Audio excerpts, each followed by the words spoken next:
नमस्ते। तो गुरुदेव के साथ की जर्नी को आगे बढ़ाते हुए 2-3 बातें हैं वो और शेयर करती हूँ। मैं बहुत-बहुत कृतज्ञ हूँ कि मेरी जीवन के ऐसे मिरेकल्स मुझे शेयर करने का मौका मिल रहा है। तो वहाँ से आगे शादी वगैरह हो गई, फिर थोड़े टाइम के बाद हम लोग मस्कट रहने चले गए यहाँ से, बैंगलोर से मस्कट चले गए गल्फ कंट्रीज़ में और वापी गुजरात में गुरुदेव की विज़िट थी। तो मेरी जो फ्रेंड है ना दीपमाला देसाई, उन्हीं ने वो विज़िट वापी सिटी के लिए ऑर्गेनाइज़ करी थी और हमने बहुत सालों से ऐसे एक-दूसरे से बहुत हम लोग टच में हैं और बहुत गहरे मित्रता है हमारी, तो हमेशा हम ऐसे बातें करते थे कि जभी भी गुरुदेव दीपमाला के घर आएँगे, तो मैं तो वहाँ रहना ही है मुझे तो। तो दीपमाला ने मुझे बोला कि उर्वशी अभी गुरुदेव के आने के 10 दिन बाकी है तो तुम आ जाओ। और मैंने फिर मेरे हस्बैंड को पूछा तो उन्होंने बोला हाँ, हाँ तुम जाओ। और मैं मस्कट से फिर वापी गुजरात वापस आ गई और 10 दिन बाकी थे गुरुदेव के आने को। और हमने बोला कि बहुत अच्छे से सेवा करेंगे और पूरा उन्होंने एक बड़ी इवेंट ऑर्गेनाइज़ करी थी। इंडस्ट्रियलिस्ट जो है वापी में उनका एक मीट था गुरुदेव के साथ। तो exclusive for them upper level management people. तो वो उन पे काम कर रहे थे और हम दोनों मैं जिस दिन पहुँची उसके दूसरे दिन हम दोनों ने पूरे दिन काम किया वहाँ पे घूमे हम।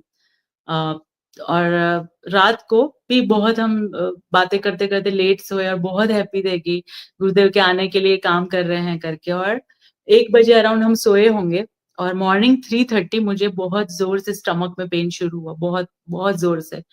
और मुझे एकदम अनईज़ीनेस लगने लग गया और मैंने फिर मेरी फ्रेंड को उठाया। मैंने बोला कि कुछ तो गड़बड़ है, इतना दर्द तो मुझे कभी नहीं हुआ है और मुझे शरीर में पसीने-पसीने आ रहे हैं, तो हम हॉस्पिटल जाते हैं। तो बादल भैया कहीं और दूसरे रूम में थे, उनके हस्बैंड। तो अरे! हाँ। तो बादल भैया उठ के आ गए और हम लोग तुरंत हॉस्पिटल के लिए निकल गए। तो उन्होंने देखा तो मेरा बीपी बहुत हाई हो गया था, फिर उनको लगा कि मुझे शायद कुछ तो ये पथरी वगैरह का कोई पेन होगा, तो उन्होंने इंजेक्शन वगैरह दे के बोला और भेज दिया बिकॉज़ बहुत अर्ली मॉर्निंग थी, 3:30 पौने 4 बजे। घर भेज के बोला 1 घंटे में आराम हो जाएगा, बट 1 घंटे में कुछ आराम नहीं हुआ। पेन तो बढ़ते ही जा रहा है, बढ़ते ही जा रहा है। फिर हम दूसरी हॉस्पिटल निकल गए और फाइनली ये पता चला कि उसी दिन में बहुत सारे रिपोर्ट्स निकले और ये पता चला कि एक सर्जिकल ओपिनियन रिक्वायर है करके एक सोनोग्राफी में आ गया आफ्टरनून 12 बजे जैसे। अभी अर्ली मॉर्निंग आपको पेन हो रहा है और आपको दोपहर को ये बता रहे हैं 12 बजे अराउंड कि आपको सर्जरी करनी पड़ेगी तो कौन मानेगा? ऊपर से आप अपने दोस्तों के साथ हो, घर में हो, दोस्त के घर में। तो कितना डिफ़िकल्ट है ना ऐसा डिसीज़न लेना। बट हम तीसरे डॉक्टर के पास गए और पूरा शाम तक हो गई रिपोर्ट्स निकलते-निकलते और फाइनली तय हो गया था शाम तक कि मुझे तो सर्जरी ही ऑप्शन है क्योंकि इतना दर्द और वॉमिट वगैरह कुछ भी बंद नहीं हुआ मेरा और बढ़ते ही जा रहा था। फिर दूसरे दिन की सर्जरी की पूरी तैयारी कर दी थी और मेरे हस्बैंड भी मस्कट से निकल आए दूसरे दिन अ, जो डॉक्टर दीक्षित जी करके हैं वापी में, तो उनके वहाँ मुझे शिफ्ट कर दिया गया दूसरे डॉक्टर के वहाँ से और रात को 12 बजे मेरा एमआरआई रिपोर्ट निकला। वो रिपोर्ट में ऐसा आया कि कुछ तो स्टक हो रहा है मेरे इंटेस्टाइन में और आइदर कुछ स्टक हो रहा है या एक इंटेस्टाइन दूसरे इंटेस्टाइन को प्रेस कर रहा है। तो उसकी वजह से मुझे इतना दर्द और वॉमिट वगैरह हो रही है, जो सर्जरी से ही अलग होगा या सर्जरी है जो भी ऑब्स्ट्रक्शन है वो निकलेगा। तो डॉक्टर के वहाँ दीक्षित सर के वहाँ साल की सबसे बड़ी पूजा होती है। तो उनके संडे था और उनके वहाँ वो बड़ी पूजा थी। वो टाइम था 5th मार्च 2023। तो वो बहुत बड़ी पूजा थी, तो उन्होंने 9 बजे की सर्जरी थी मेरी मॉर्निंग में, बट उन्होंने बोला कि इतना सीरियस कुछ लग नहीं रहा है, तो हम पूजा पूरी होने के बाद सर्जरी करेंगे। ऐसे करके मेरी सर्जरी फाइनली सारी पूजा वगैरह पूरी हो गई और 2 बजे सर्जरी हुई। सर्जरी के पहले मेरे हस्बैंड 1 घंटे, 2 घंटे पहले आ गए थे और उन्होंने ऐसा सोचा कि कुछ भी करके गुरुदेव का ब्लेसिंग तो लेना ही है, उसके बिना तो मैं मेरी वाइफ को ऑपरेशन थिएटर में नहीं भेज सकता। तो उन्होंने कुछ भी करके वाया गुरुदेव तक पहुँचने की पूरी कोशिश की। तो फाइनली गुरुदेव दिल्ली में थे। दिल्ली में जो गुरुदेव के साथ थे उनके सेक्रेटरी दर्शक जी, उन तक वो पहुँच पाए वाया। तो उन्होंने बोला कि आप मैसेज करके मुझे टाइप करके दो, गुरुदेव जैसे ही सेशन से निकलते हैं, तो वैसे ही हम उनको देते हैं। तो गुरुदेव वहाँ पे वो अपना एक प्रोग्राम ले रहे थे दिल्ली में तब, और गुरुदेव वो सेशन से आते ही उन्होंने देखा होगा और गुरुदेव का मैसेज आ गया कि ब्लेसिंग है और आप जाओ सर्जरी में करके। बस उतना काफ़ी था मेरे हस्बैंड के लिए और मेरी फ्रेंड के लिए। तो वो लोग तो एकदम ये हो गए कि बस गुरुदेव का मैसेज आ गया, अब आप सर्जरी में जाओ। बट सर्जरी जाते ही 15-20 मिनट में अंदर से दूसरे डॉक्टर आते हैं और बोलते हैं कि अ, आप लोग सारे अंदर आ सकते हो अभी, क्योंकि उर्वशी जो हमने सोचा था उससे ज़्यादा क्रिटिकल है, वो एक्सट्रीमली क्रिटिकल है। वो शायद ये सर्जरी सर्वाइव ही नहीं कर पाएगी। अभी उसकी साँसें चल रही है, तो आप लोगों को उसको आके देखना है तो देख जाइए करके। तो मेरे हस्बैंड और मेरी दोस्त ने बोला कि हमें उन उसको नहीं देखना है, हमें पता है कि उसकी साँसें चलेगी, आप अपना काम करिए करके। तो मुझे क्या हुआ था कि मेरा इंटेस्टाइन में गैंग्रीन हो गया था। गैंग्रीन मतलब इंटेस्टाइन मर जाना, मतलब गैंग्रीन मतलब मर जाना, तो इंटेस्टाइन गैंग्रीनस हो गया था। एक जगह से इंटेस्टाइन मुड़ गया था, वहाँ से वो मरना शुरू होके, वहाँ से जो दर्द हुआ था, वहाँ से लेके ऑपरेशन तक 34-35 आवर्स हो गए थे। उसमें वो मरते-मरते इतना ज़्यादा मर गया कि मेरा 2/3 पार्ट ऑफ इंटेस्टाइन डेड हो गया। और 120 सेंटीमीटर 4 फीट के अराउंड स्मॉल इंटेस्टाइन मेरा कट हुआ, और फिर मेरा सिर्फ इतना ही स्मॉल इंटेस्टाइन का कुछ पार्ट बचा है। फिर भी मैं अभी आपके सामने बातें कर रही हूँ। तो डॉक्टर बोल मैं बच गई, वो सर्जरी सर्वाइव कर गई, और फिर डॉक्टर बोलते हैं मेरे हस्बैंड को वगैरह, मेरी फ्रेंड के हस्बैंड को बिठा के बोलते हैं कि बहुत बड़ा मिरेकल है। बोलते हैं मेरी लाइफ का सबसे बड़ा मिरेकल है कि इतना बड़ा गैंग्रीन, इतना पॉइज़न फैल जाना ब्लड में, इतना पॉइज़न यूरिन में फैल जाना, हाई शुगर हो जाना, हाई बीपी हो जाना। 410 शुगर में मेरी सर्जरी की है वो डॉक्टर ने, और मैं बच गई वो सर्जरी से और मैं ज़िंदा हूँ। तो वो बोलते हैं एक बहुत बड़ा मिरेकल हो गया है कि वो ज़िंदा है, जो बिल्कुल इम्पॉसिबल है उसका ज़िंदा रहना। फिर भी वो ज़िंदा है, तो अभी आप लोग उसका शुक्रिया मनाइए, और एक ही केस में कितने मिरेकल आप एक्सपेक्ट करोगे?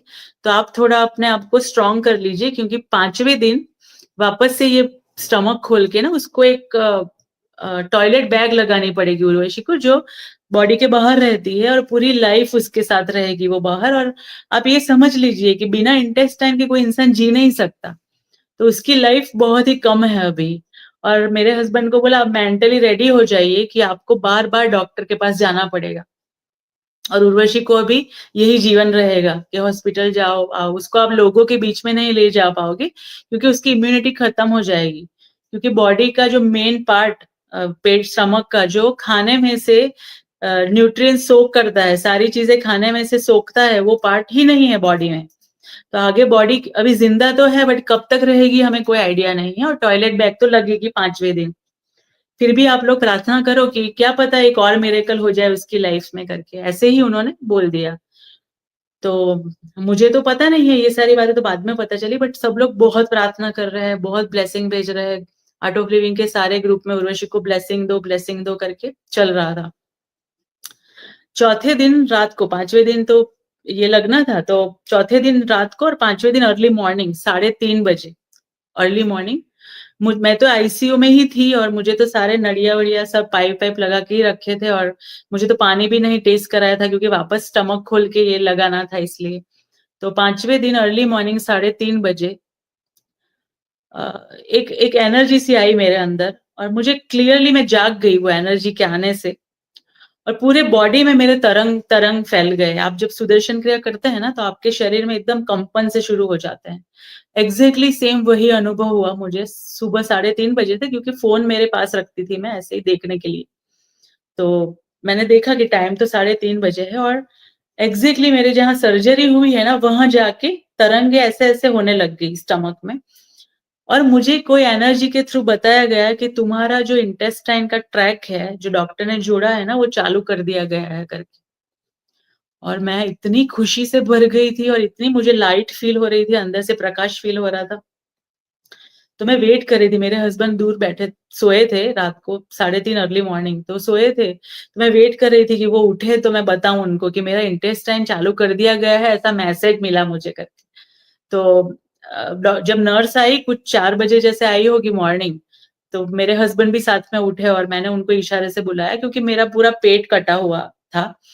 तो आवाज़ नहीं निकलती ना, पेट कटता है तो तुम थोड़ा भी बोल नहीं सकते। तो मैं व्हिस्पर करते हुए मेरे हस्बैंड को नज़दीक बुला के बोला मैंने कि मेरा इंटेस्टाइन चालू हो गया है, ऐसा मैसेज आया मिला है मुझे अंदर से। तो उसको लगा कि इस इतनी दवाइयाँ जा रही है, कंटीन्यूअस इतने इंजेक्शन लग रहे हैं, तो इसको समझ नहीं आ रहा है कि क्या बोल रही है। तो वो उसने मुझे ऐसे-ऐसे सिर पे हाथ करके बोला, "अच्छा-अच्छा सो जाओ, हाँ, सब ठीक हो जाएगा।" मैं समझ गई कि ये समझ रहा है कि मैं बौखला गई हूँ ये दवाइयों के इसमें और मैं वापस हँसते-हँसते जाग के मैं इतना गुरुदेव को थैंक्स बोल रही हूँ कि गुरुदेव मुझे पता चल गया है कि आपने क्या किया है मेरे साथ। और सुबह 7 बजे डॉक्टर आते हैं, तो डॉक्टर के आते ही मैं उनको वापस मैंने डॉक्टर को पास बुलाया और मैंने डॉक्टर को बोला कि डॉक्टर मेरा इंटेस्टाइन वर्क कर रहा है अंदर जो जोड़ा है आपने। तो वो एकदम मुझे करुणा की दृष्टि से वो मुझे देख रहे थे कि ये बेचारी को क्या पता कि अभी 2 घंटे में सर्जरी में जाना है करके। तो वो स्टेथोस्कोप से रोज़ चेक करते हैं अंदर कैसे सिचुएशन है। तो उस दिन 5th डे की मॉर्निंग को सर्जरी के 5th डे की मॉर्निंग को वो इतनी देर तक चेक करने लगे क्योंकि उनको अपने आप पे बिलीव नहीं हो रहा था कि जो उन्होंने जोड़ा है इतना सा पार्ट जो बचा है वो जोड़ा है वो चालू हो गया है। और सबसे पहले उन्होंने वो सब रख के निकाल के इतनी देर चेक करके निकाल के पहले ऊपर हाथ जोड़ के खड़े रहे थोड़ी देर और फिर हमारी तरफ मेरी तरफ देख के बोलते हैं कि उर्वशी तुम मेरी लाइफ का सबसे बड़ा मिरेकल केस हो। लाखों-लाखों में भी कोई इतना भाग्यशाली नहीं होगा शायद जितना तुम भाग्यशाली हो बोलते हैं। और बोलते हैं कि एक तो तुम्हारा ज़िंदा रहना पॉसिबल नहीं था, तुम ज़िंदा हो। दूसरा टॉयलेट बैग लगाना 100% था, क्योंकि ये इंटेस्टाइन जो जोड़ा है वो तो कोई कीमत पे चालू कभी होता ही नहीं है, जो तुम्हारा चालू हो गया ट्रैक बोलते हैं। और फिर वो बोलते हैं कि मैंने मेरी लाइफ में 45,000 सर्जरीज़ की है स्टमक की। बट आज तक ऐसा नहीं देखा कि इतना बड़ा इंटेस्टाइन कट के इतना ज़हर फैल के कोई ज़िंदा हो।